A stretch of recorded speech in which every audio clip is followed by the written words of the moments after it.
Hi అండి, నేను మీ Rekha. Welcome back to Rekha's kitchen. ఈరోజు ఈజీ ప్రాసెస్లో టేస్టీగా కిచిడి ఎలా చేసుకుందామో చూద్దాం. ఇలా చేసిన కిచిడి పిల్లలు కూడా చాలా ఇష్టంగా తింటారండి, అంత బాగుంటుంది. మనకు కర్రీ చేయడానికి ఎక్కువ టైం లేనప్పుడు ఈ విధంగా కిచిడి చేసామంటే మనకు ఈజీగా అయిపోతుంది, టేస్ట్ కూడా చాలా బాగుంటుంది. కిచిడి చేయడానికి ముందుగా మనము పెసరపప్పుని రైస్ని నానబెట్టుకోవాలి. నేను మెజర్మెంట్ కప్పుతో 1 కప్పు పెసరపప్పుని 1 కప్పు రైస్ని తీసుకొని 1 అవర్ ముందు నానబెట్టుకోవాలండి. ఆ తర్వాత మనం వీటిని ఉడికించుకోవాలి. కుక్కర్లో అయితే మనకు చాలా సాఫ్ట్గా ఉడికిపోతుందండి. కప్పుతో 1 కప్పు పెసరపప్పుని అలాగే 1 కప్పు రైస్ని తీసుకొని 1 అవర్ ముందు నానబెట్టుకున్నానండి. మనకు పప్పు రైస్ నానింది అంటే మనకు ఈజీగా ఉడికిపోతుంది. ఈ విధంగా పప్పుని రైస్ని వేసేసుకొని మనం వీటిలోకి వాటర్ని వేసుకొని కుక్ చేసుకోవాలి. 1 కప్పుకి 2.5 కప్పుల వరకు వాటర్ని వేసుకోవాలండి. మనం 1 కప్పుకి 3 కప్స్ వాటర్ వేసుకున్నా కూడా ఏం కాదు, కానీ మనం కుక్కర్కి మూత పెట్టినప్పుడు మనకు వాటర్ మొత్తం బయటికి వచ్చేస్తుందండి. అలా రావద్దు అంటే మనము 1 కప్పుకి 2.5 కప్పుల వాటర్ని వేసుకొని కుక్కర్కి మూత పెట్టేసి కుక్ చేసుకోవాలి. అలాగే మన టేస్ట్కి సరిపడా సాల్ట్, అలాగే 1/2 టేబుల్ స్పూన్ పసుపుని కూడా వేసుకొని ఒకసారి వీటన్నిటిని బాగా కలిపేసుకొని మూత పెట్టేసి 3 విజిల్స్ వచ్చే వరకు కుక్ చేసుకోవాలి. ఇలా కుక్కర్లో ఉడికించడం వలన మనకు రైస్ చాలా సాఫ్ట్గా ఉడికిపోతుందండి. మనం వాటర్ కూడా ఎక్కువగా యూజ్ చేస్తున్నాం కదా, అందుకే మనకు సాఫ్ట్గా ఉడికిపోతుంది. ఇలా కుక్కర్కి మూత పెట్టేసి 3 విజిల్స్ వచ్చే వరకు కుక్ చేసుకోవాలి. ఆ తర్వాత స్టవ్ పైన ప్యాన్ పెట్టేసుకొని 3 టేబుల్ స్పూన్స్ వరకు నెయ్యిని వేసుకొని వేడి చేసుకోవాలి. మీరు ఈ నెయ్యి ప్లేస్లో ఆయిల్ని కూడా వాడొచ్చండి. వీటిలోకి కొన్ని మసాలాలు వేసుకుందాం. నెయ్యి వేడెక్కిన తర్వాత ఒక 10 వరకు ఇలాచి, 1/2 టేబుల్ స్పూన్ జీలకర్ర, అలాగే 2 చెక్కని కూడా వేసుకొని వీటిని కొద్దిసేపు పాటు ఫ్రై చేసుకోవాలి. వీటితో పాటుగా 1 స్పూన్ జీలకర్ర ఆవాలు కూడా వేసుకొని వీటిని ఫ్రై చేసుకోవాలి. అలాగే ఒక 5-6 పచ్చిమిర్చిని ఈ విధంగా కట్ చేసుకొని వేసుకోవాలి. ఒక పెద్ద సైజు ఆనియన్ని చిన్న చిన్న ముక్కలుగా కట్ చేసుకొని వీటన్నిటిని ఒక 1 మినిట్ పాటు ఫ్రై చేసుకోవాలి. మనకు ఇవి లైట్గా ఫ్రై అయితే సరిపోతుందండి, మొత్తం గోల్డెన్ కలర్ వచ్చే వరకు ఫ్రై చేయాల్సిన అవసరం లేదు. ఈ విధంగా ఫ్రై అయిన తర్వాత వీటిలోకి కరివేపాకును కూడా వేసుకొని ఫ్రై చేసుకోవాలి. అలాగే 1/2 టేబుల్ స్పూన్ సాల్ట్ వేస్తున్నానండి. మనం రైస్లో కూడా సాల్ట్ వేసాం కదా, చూసి మన టేస్ట్కి సరిపడా వేసుకుంటే సరిపోతుంది. అలాగే 1 స్పూన్ వరకు అల్లం వెల్లుల్లి పేస్ట్ని కూడా వేసుకొని అల్లం వెల్లుల్లి పేస్ట్లోని పచ్చి స్మెల్ పోయే వరకు ఫ్రై చేసుకోవాలి. ఒక 1/2 టేబుల్ స్పూన్ పసుపుని వేసుకోవాలండి. మనం రైస్ ఉడికించేటప్పుడు కూడా పసుపు వేసుకున్నాం కదా, ఈ పోపులో కూడా కొంచెం వేసుకుంటే మనకు కరెక్ట్గా సరిపోతుంది. ఇలా ఫ్రై అయిన తర్వాత సన్నగా కట్ చేసుకున్న 2 టమాటోలను కూడా వేసుకొని వీటన్నిటిని బాగా కలిపేసుకొని ఒక 1 మినిట్ పాటు కుక్ చేసుకుంటే మనకు టమాటో ఈజీగా మెత్తపడుతుంది. ఇలా మూతతో కవర్ చేసి ఒక 1 మినిట్ కుక్ చేసుకున్నామంటే సాఫ్ట్గా అవుతుంది.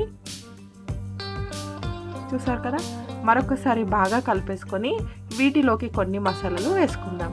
1 స్పూన్ కస్తూరి మేతి, 1 స్పూన్ ధనియాల పొడి, 1/2 టేబుల్ స్పూన్ గరం మసాలాను కూడా వేసుకొని అలాగే సన్నగా కట్ చేసిన కొంచెం కొత్తిమీరను కూడా వేసుకొని వీటన్నిటిని ఒక 1 మినిట్ పాటు ఫ్రై చేసుకోవాలి. అలాగే 1/2 టేబుల్ స్పూన్ కారంని కూడా వేస్తున్నానండి. మనం పచ్చిమిర్చి కూడా వేసుకున్నాం కదా, అందుకే 1/2 టేబుల్ స్పూన్ కారం మాత్రమే వేసాను. ఇలా ఒకసారి బాగా కలిపేసుకొని మూత పెట్టేసి ఒక 1 మినిట్ ఉడికించి, ఇలా 1 మినిట్ ఉడికిన తర్వాత ఒకసారి బాగా కలిపేసి ఇలా కుక్ అయిన ఆనియన్ని టమాటోని పక్కన పెట్టేసుకొని మనం ఇంతకుముందు రైస్ని ఉడికించుకున్నాం కదా, 3 విజిల్స్ ఉడికించుకుంటే మనకు సాఫ్ట్గా ఉడికిపోతుందండి.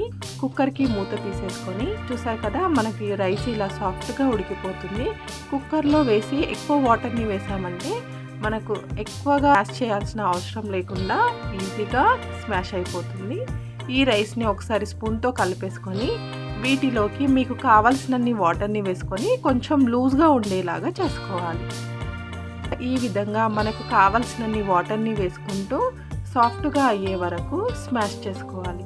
మీరు స్పూన్తో అయినా కలుపుకోవచ్చు, లేదా ఇలా స్మాషర్తో కూడా స్మాష్ చేసుకున్నా మనకు సాఫ్ట్గా అవుతుందండి. మనకి ఇది రైస్ లాగా విడివిడిగా ఉండకుండా ఈ విధంగా సాఫ్ట్గా ఉండేలాగా చేసుకుంటే మనకు టేస్ట్ చాలా బాగుంటుంది.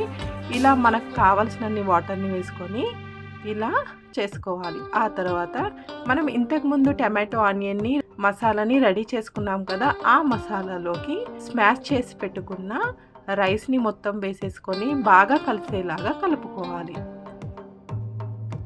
మీకు కొంచెం తిక్కుగా ఉంది అనుకుంటే మరికొన్ని వాటర్ని వేసేసుకొని ఇలా బాగా కలిసేలాగా కలుపుకోవాలి. ఇలా బాగా కలిసేలాగా కలిపేసి మూత పెట్టేసి ఒక 2 మినిట్స్ పాటు ఉడికించుకున్నామంటే మనకు టేస్టీగా ఉండే కిచిడి రెడీ అయిపోతుందండి.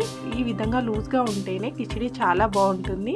మనకు చల్లగైన తర్వాత కొంచెం గట్టిగా అవుతుంది, అందుకే మనకు లూజ్గా ఉండేలాగా చూసుకోవాలి. 2 మినిట్స్ ఉడికిన తర్వాత స్టవ్ ఆఫ్ చేసుకొని మనకు కావాల్సిన బౌల్లోకి తీసుకొని డైరెక్ట్గా నెయ్యిని ఈ కిచిడి పైన అయినా వేసుకోవచ్చు, లేదా నెయ్యితో పోపులాగా చేసుకొని కూడా ఈ కిచిడిలోకి వేసుకోవచ్చు. చూసారు కదా, ఈ విధంగా బౌల్లోకి వేసేసుకొని మనం ఇప్పుడు ఈ కిచిడిలోకి కావాల్సిన కొంచెం పోపుని రెడీ చేసుకుందాం. ఇలా పోపుని కూడా చేసుకుంటే మనకు టేస్ట్ చాలా బాగుంటుందండి. స్టవ్ పైన ప్యాన్ పెట్టేసుకొని 2 టేబుల్ స్పూన్స్ వరకు నెయ్యిని వేసుకోవాలి. మీరు ఈ నెయ్యి ప్లేస్లో ఆయిల్ని కూడా వాడొచ్చండి. అలాగే ఒక 3 వరకు ఎండుమిర్చిని, అలాగే ఒక 5-6 వెల్లిపాయలని ఈ విధంగా సన్నగా కట్ చేసుకొని వీటిని లైట్ గోల్డెన్ కలర్ వచ్చే వరకు ఫ్రై చేసుకోవాలి. స్టవ్ ఆఫ్ చేసిన తర్వాతే మనం ఒక 1/2 టేబుల్ స్పూన్ కారంని వేసుకోవాలండి. స్టవ్ పైనే పెట్టి వేసామంటే మనకు కారం మాడిపోతుంది. అలా కారం మాడకుండా టేస్టీగా కలర్ఫుల్గా ఉండాలి అంటే స్టవ్ని ఆఫ్ చేసిన తర్వాత మనం కారంని వేసుకొని మనం చేసి పెట్టుకున్న కిచిడిలోకి వేసుకుంటే మనకు టేస్టీగా ఉండే కిచిడి రెడీ అయిపోతుందండి. చూసారు కదండి, సింపుల్ ప్రాసెస్లో ఇలా ఈజీగా కిచిడిని రెడీ చేసేసుకోవచ్చు. మీరు ట్రై చేయండి. ఈ వీడియో కనుక మీకు నచ్చితే లైక్ చేయండి, షేర్ చేయండి. మరికొన్ని కొత్త రెసిపీస్ కోసం రేఖాస్ కిచెన్ని సబ్స్క్రైబ్ చేసుకోండి.